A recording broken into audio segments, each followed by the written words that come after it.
Bismillahirrahmanirrahim. Assalamualaikum warahmatullahi ta'ala wabarakatuh. Alhamdulillahi rabbil alamin. Wa sallallahu ala sayyidina Muhammadin wa ala alihi wa sahbihi wasallam. Amma ba'du. Demonstrasi yang terjadi hari kemarin itu bisa disebut juga masih terjadi sampai saat ini. Karena ternyata chaos lagi. Pos polisi dibakar lagi. CCTV dicabutin lagi. Polisi dipukul mundur lagi di sebagian tempat. Di sebagian tempat yang lain demonstran dipukul mundur polisi. Gas air mata keluar lagi. Alhamdulillah tidak ada korban jiwa. Mudah-mudahan tidak ada. Tapi kemarin banyak orang yang sudah mengatakan, oh demo berhasil. Karena Botok sudah diberi janji tanggal 15 Desember nanti. Ya kalau tidak salah saya itu tanggal 15 Desember lah. Desember lah ya. Desember akhir tahun ini. Undang-undang perampasan aset itu akan disahkan ya sebagaimana kebiasaan DPR ngibul. Nah itu percaya aja ya. Nah ternyata kan setelah keluar pasti mendapatkan banyak sekali polemik. Jadi Botok ini siapa? Ya apa kepentingannya? Kemudian banyaklah karena memang di dalam demonstrasi macam begini saat ini begitu kita susah membedakan pihak-pihak. Nah jadi yang jelas pihak yang demo sampai subuh bukan pihaknya siapa itu Botok. Dan Botok sendiri kalau bagi saya masih belum jelas. Jadi dia itu sebetulnya murni memberikan aspirasi atau proksi salah satu dari 2 atau 3 atau 4 pihak yang bertikai di sini. Karena ternyata yang bertikai banyak pihak. Hanya saja sudah ada orang-orang yang memberikan kesimpulan, mempunyai kesimpulan. Kalau saya pribadi terus terang belum punya kesimpulan si Botok ini dari pihak siapa. Ya, cuman kalau dari gelagat-gelagatnya sih dari pihak pemerintah ini mah, dari pihak Prabowo, bukan dari Jokowi kalau bagi saya. Nanti kita lihat kata Ferdinand yang dari Pati ini pihaknya Solo. Kalau saya sih melihatnya ini dari Prabowo.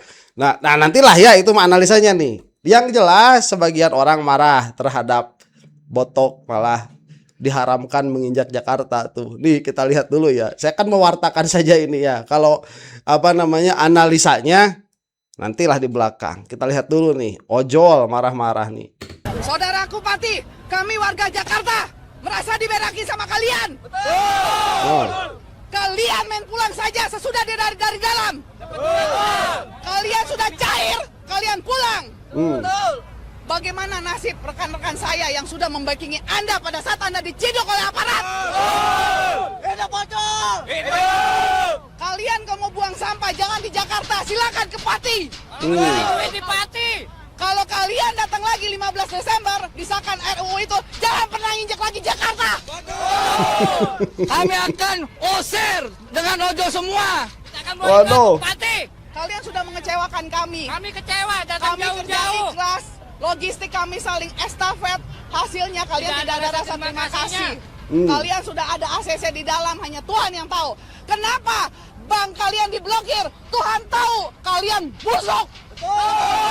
Hidup Ojol! Hidup! Saya warga Jakarta, Melva Maria Rosa Parede, marah besar. Oh no. Kami semua kecewa semua yang demo di Semua. sini nggak ada. Rekan-rekan saya, ojol, kecewa. Ya ini mah ojol plus aktivis lah. Ojol nggak sebentar. Ini ojol nggak begini gayanya. Nih saya agak catat dulu ya. Kalau ojol dekatnya sama Gibran.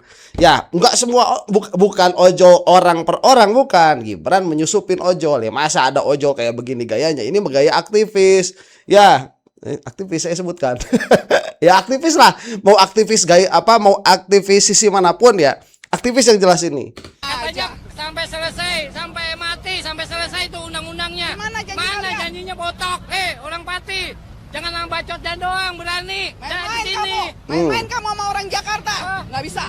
Kita bela-belain, ngelindungin Anda, tapi di situ mana? Balasannya begitu ngeberakin kita semua. Malah nggak naik seminggu buat kalian.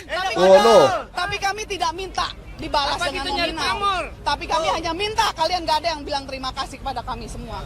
Kita nggak minta. Kami nolong tanpa imbalan Tulus sama kita. sekali. Tulus. Tanpa imbalan. Tulus. Kami datang, kami bantu angkat logistik, kami bantu bagi makanan. Kami nggak ada minta uang sepeser pun, tapi tolong dong. Hargain dong kami. Kami taruhannya sama aplikator ini. taruhannya gitu loh. Yang memberi donasi itu kecewa, tidak sesuai Tidak ekspektasi. sesuai. Mereka hanya nyampah di sini.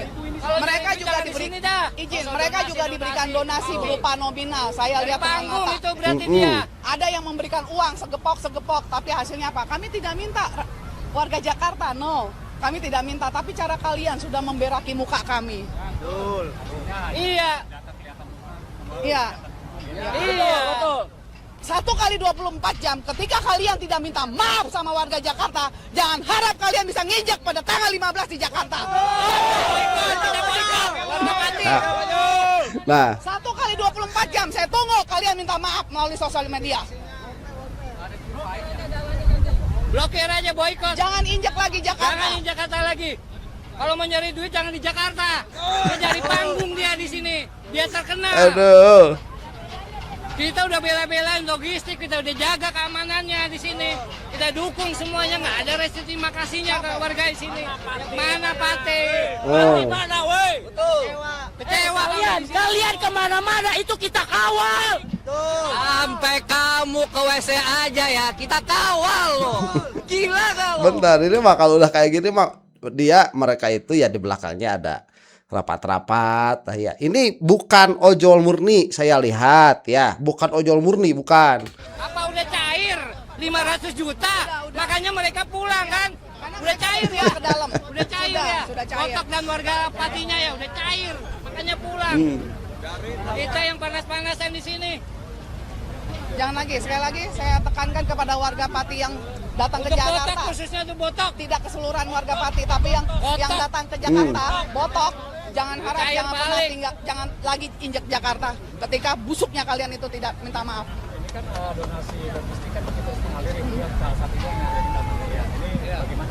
Nggak apa-apa buat kita semua aja, buat kita adik-adik, semua di sini. buat adik-adik. Jangan ke Pati, Adik-adik. jangan ke warga Pati. Untuk rakyat. Buat adik-adik. Rakyat buat di sini. Untuk rekening di stop saja atas. Oke, itu sudah jelas ya, baik. Nah, kalau masalah siapa ini si Botok itu bawa duit ya pastilah. Pasti ada kembaliannya itu.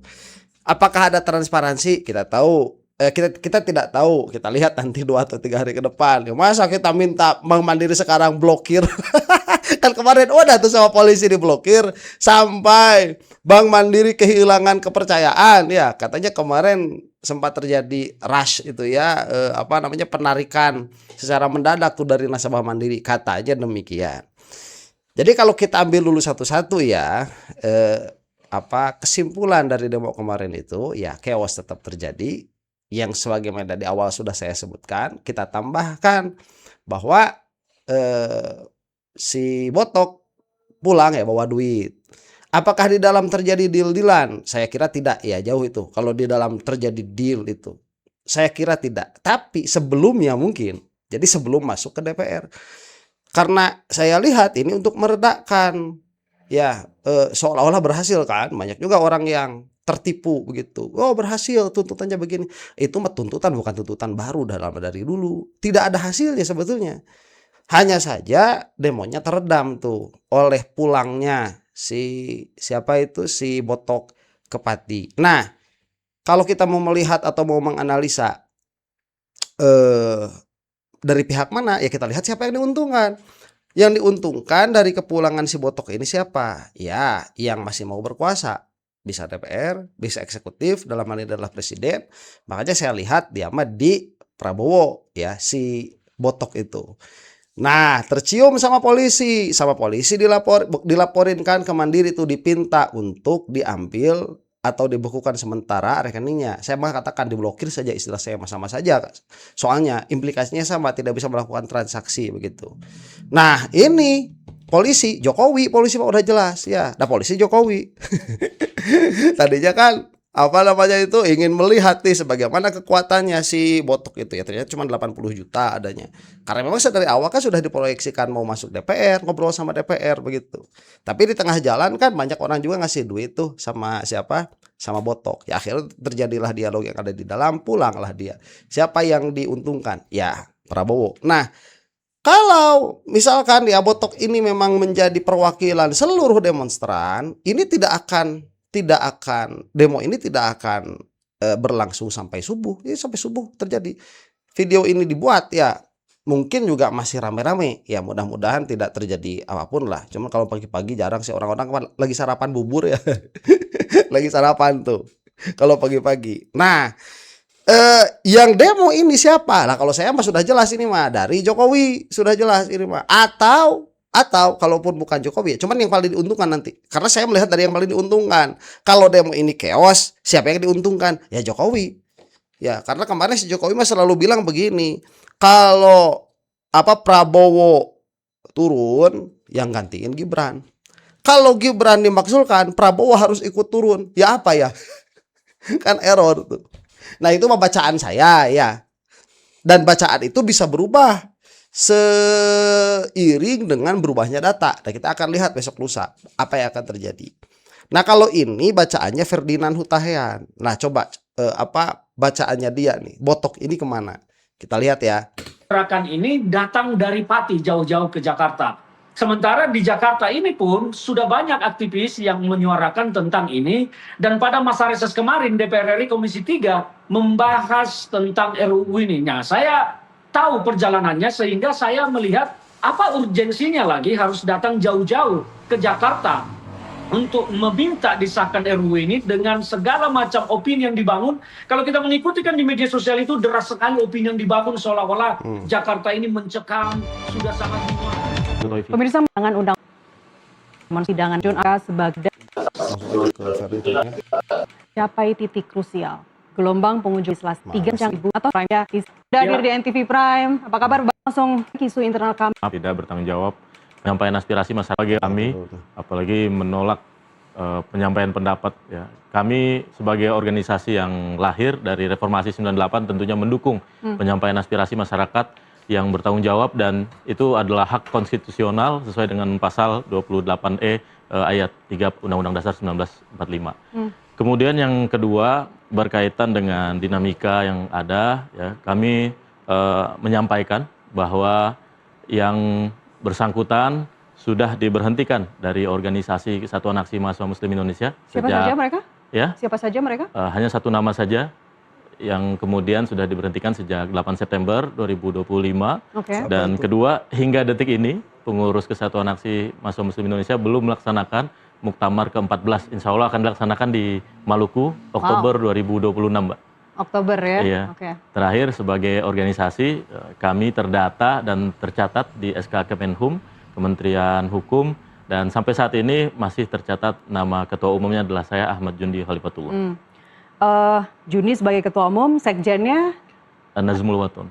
ada ini di antara tim yang datang di sini? Iya. Oh, tidak ya?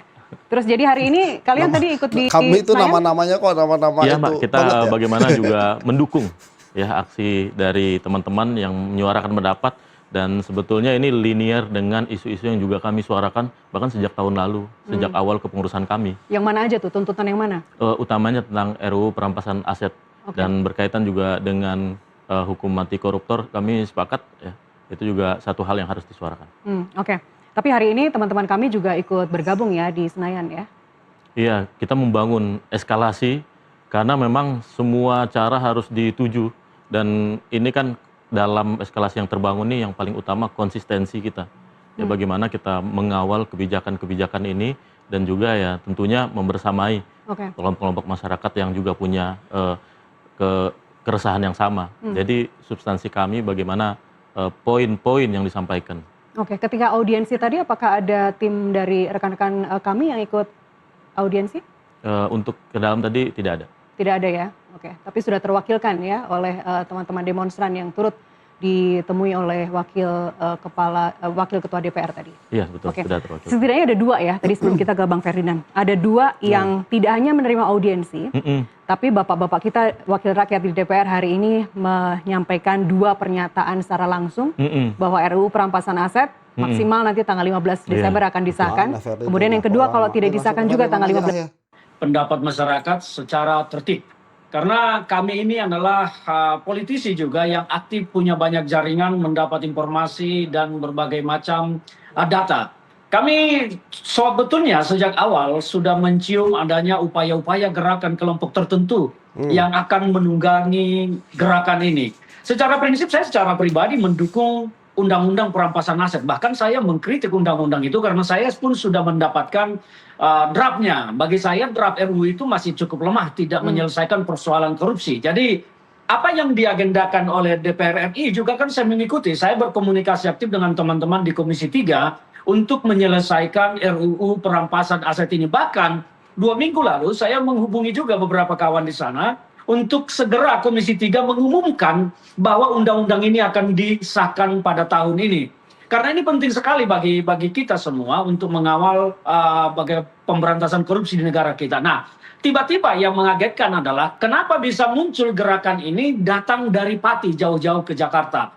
Sementara di Jakarta ini pun sudah banyak aktivis yang menyuarakan tentang ini, dan pada masa reses kemarin DPR RI Komisi 3 membahas tentang RUU ini. Nah, saya tahu perjalanannya sehingga saya melihat apa urgensinya lagi harus datang jauh-jauh ke Jakarta untuk meminta disahkan RUU ini dengan segala macam opini yang dibangun. Kalau kita mengikuti kan di media sosial itu deras sekali opini yang dibangun seolah-olah Jakarta ini mencekam, sudah sangat mengkhawatirkan. Makanya saya mengatakan ini lelucon karena kita tetap melihat, memantau, ini demo tidak akan besar eskalasinya. Banyak yang ikut-ikutan tetapi bukan massa militan. Nah ini menjadi pertanyaan bagi saya. Salah Ini ya, mengapa bacaannya Ferdinand ini malamnya ya, sampai subuh tadi masih.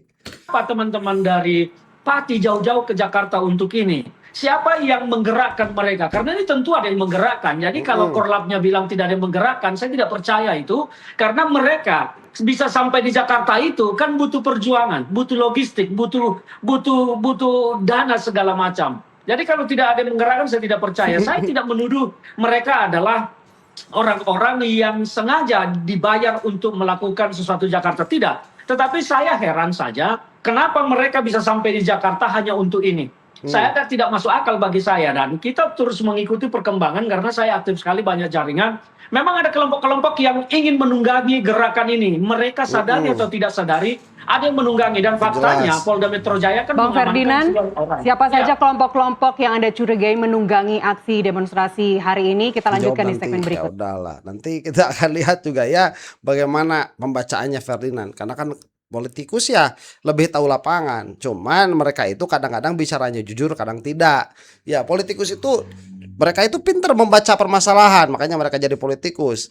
Membaca permasalahan, sudah terbaca, nah apa yang diucapkan belum tentu apa yang terbaca. Kejujurannya masalah politikus bukan dalam kecerdasannya. Mereka itu sepertinya sudah tahu juga, cuman nggak mau ngomong begitu, karena ngomongnya nanti berdasarkan kepentingan. Nah kalau saya mah, saya baca bagaimana ya itulah yang saya berikan begitu ya, itu yang saya ucapkan. Nah makanya kalau misalkan ada yang tidak setuju ya silahkan tuliskan di bawah kolom komentar. Yang jelas kesimpulannya apa? Kesimpulannya yang bikin Indonesia, yang menginginkan Indonesia chaos ya ada. Kemudian di sini tadi ada fraksi dari ojol, yang mana itu juga kan tahun lalu tuh, itu juga yang rame. Kemudian sekarang ada fraksi dari si Botok Pati. Yang jelas Botok Pati pulang bawa duit banyak. Itu mah jelas udah ya. Nah apakah nanti itu akan dikembalikan ya? Mustahil dikembalikan. Dikembalikan gimana ya? Dibalikin lagi gitu ke rekening-rekening yang sudah transfer. Atau akan ada pertanggungjawaban. Masa diblokir lagi. Demikian ya, mudah-mudahan ada manfaatnya nih. Si para termul mudah-mudahan seret rezekinya. Untuk Anda yang bukan termul, wallahu taala a'lam bissawab. Assalamualaikum warahmatullahi taala wabarakatuh.